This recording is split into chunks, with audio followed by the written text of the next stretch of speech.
बिस्मिल्लाहिर्रहमानिर्रहीम। अस्सलाम वालेकुम। हेलो वर्ड्स, कैसे हैं आप? मैं हूं अज़मत मुस्तफ़ा और आप देख रहे हैं अज़मत लॉ व्लॉग।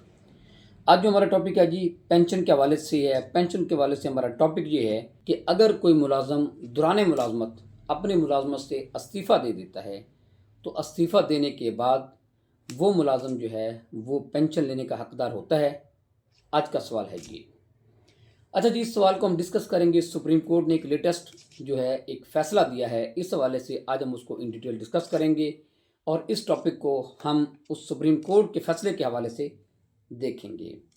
अच्छा, इसमें केस क्या था जी? मोहम्मद उस्मान नामी एक शख्स था जी। वो एक सरकारी मुलाजम था और उन्होंने 20 साल से ज़्यादा सर्विस मुकम्मल करने के बाद 2007 में इस्तीफ़ा दे दिया। बाद में उन्होंने 2020 में पेंशन के लिए दरख्वास्त दी। इस्तीफ़ा 2007 में दिया था और पेंशन जो है वो 13 साल बाद 2020 में पेंशन की दरख्वास्त दी कि मुझे पेंशन दी जाए। मगर महकमा और वफाकी सर्विस ट्रिब्यूनल ने ये कह के इनकार कर दिया कि उन्होंने बहुत देर से पेंशन की दरख्वास्त दी है। ये केस था जी कि उस्मान नामी शख्स ने ये दरख्वास्त दी थी और महकमा ने उसको इनकार कर दिया उस दरख्वास्त को। उन्होंने खुद इस्तीफ़ा दिया था, इसलिए CSR सिविल सर्विस रूल्स जो है 418 के तहत पेंशन के हकदार नहीं बनते, ये महकमा ने कहा, जिस पे उन्होंने सुप्रीम कोर्ट में अपील की। मोहम्मद उस्मान साहब ने जो है वो सुप्रीम कोर्ट में अपील की और उस पर सुप्रीम कोर्ट के जो है वो फैसला जो है वो क्या आया। सुप्रीम कोर्ट के सामने ये 3 बुनियादी सवाल थे।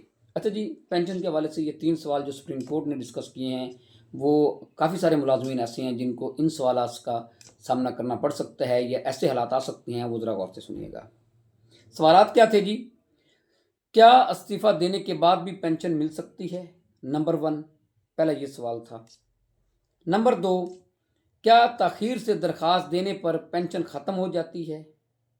नंबर 3, क्या सिविल सर्विस रेगुलेशन 418 वाकई पेंशन से महरूमी का बायस बनता है?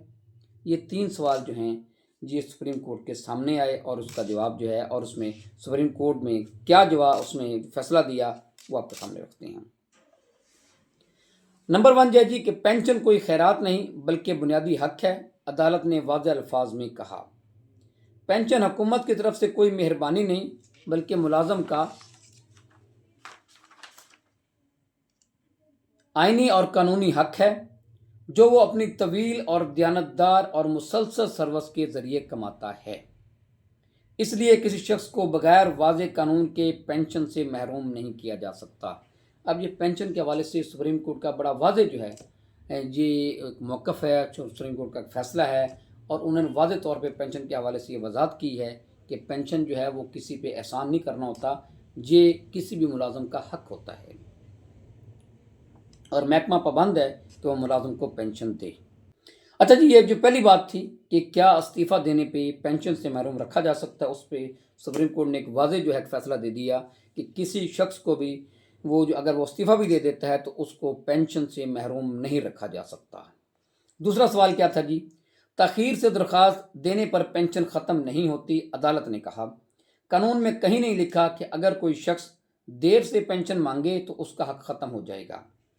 पेंशन रिटायरमेंट या इस्तीफ़ा के बाद खुद ब खुद वाजिब हो जाती है। ताख़ीर से दरख्वास्त देने को लिमिटेशन एक्ट या लेचेस के असूल के तहत भी ख़त्म नहीं किया जा सकता। यानी कि 13 साल बाद भी दरख्वास्त देना पेंशन से महरूमी की वजह नहीं बन सकता। अब ये एक बात भी क्लियर हो गई कि जब पेंशन जब रिटायरमेंट हो जाती है या इस्तीफ़ा दे देता है तो उसका पेंशन का हक बन जाता है किसी भी मुलाजम का। अब ये बात अलग है कि वो फ़ौरन उसके लिए अप्लाई कर दे पेंशन के लिए या वो ताख़ीर से करे, तो इसमें वादे तौर पे सुप्रीम कोर्ट ने ये फैसला दिया है कि ताख़ीर से पेंशन को अप्लाई करना उसकी महरूमी का वजह नहीं बन सकती। अच्छा जी, तीसरा नंबर पे है जी, इस्तीफ़ा देने का मतलब ये नहीं कि पेंशन ख़त्म हो जाएगी। अब वही कंटिन्यू चल रहा है अभी। इस्तीफ़ा देने का मतलब ये नहीं कि पेंशन ख़त्म हो जाए। महकमा ने कहा था कि चूँकि मोहम्मद उस्मान ने इस्तीफ़ा दिया था इसलिए वो CSR रूल 418 के तहत पेंशन के हकदार नहीं। अदालत ने इस दलील को मुस्तरद करते हुए कहा कि रूल 418 का ताल्लुक सर्विस की गिनती से है, ना कि पेंशन ख़त्म करने से। یہ رول صرف اس وقت لاگو ہوتا ہے جب کوئی شخص دوسری ملازمت لینے کے لیے استعفیٰ دے اور سروس گنتی کا سوال پیدا ہو۔ اس رول کو اس طرح استعمال نہیں کیا جا سکتا کہ کسی اہل ملازم کو مکمل پینشن سے ہی محروم کر دیا جائے۔ محمد عثمان نے مطلوبہ مدت پوری کر لی تھی۔ عدالت نے واضح کیا ہے کہ 2001 کی ترمیم کے بعد پینشن کے لیے کم از کم سروس 20 سال مقرر تھی۔ محمد عثمان نے 20 سال سے زیادہ سروس مکمل کی تھی۔ اب یہاں پہ ایک بات کلیئر کر لیں کہ کسی بھی شخص کے پینشن لینے کے لیے 20 سال کی سروس ہونا ضروری ہے، اس لیے وہ مکمل طور پر پینشن کے اہل تھی۔ سپریم کورٹ کا حتمی فیصلہ۔ عدالت نے سروس اب عدالت نے سپریم کورٹ نے جو حتمی فیصلہ دیا ہے وہ کیا دیا تھا؟ سپریم کورٹ نے وفاقی سروس ٹریبیونل کا فیصلہ کالعدم قرار دے دیا۔ محمد عثمان کی اپیل منظور کر لی۔ حکومت کو حکم دیا کہ انہیں قانون کے مطابق مکمل پینشن فوائد ادا کیے جائیں۔ اس فیصلے جو فیصلہ ہوا تھا اس کے قانونی اثرات کیا ہیں، اب وہ دیکھتے ہیں۔ یہ فیصلہ مستقبل میں ایک اہم نظیر پریسیڈنٹ ہے، جس سے واضح ہو گیا ہے کہ استعفیٰ دینے کے بعد بھی اگر مطلوبہ سروس مکمل ہو تو ملازم جو ہے وہ پینشن کا حقدار ہوتا ہے، اور یہ پینشن کا صرف استعفیٰ دینا جو ہے وہ پینشن کا حق ختم نہیں کرتا۔ اس میں یہ جو فیصلہ ہے یہ 2025 SCP صفحہ 472۔ یہ تھا جی آج کا ڈسکشن کہ کوئی بھی شخص اگر استعفیٰ دے دیتا ہے، استعفیٰ دینے کے بعد پینشن دیر سے اپلائی کرتا ہے تو کیا وہ پینشن لینے کا حقدار ہے؟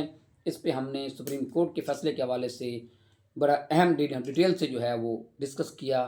میں امید کرتا ہوں اس حوالے سے آپ کو آگاہی حاصل ہوگی۔ اس کے ساتھ مجھے اجازت دیجیے۔ اللہ حافظ۔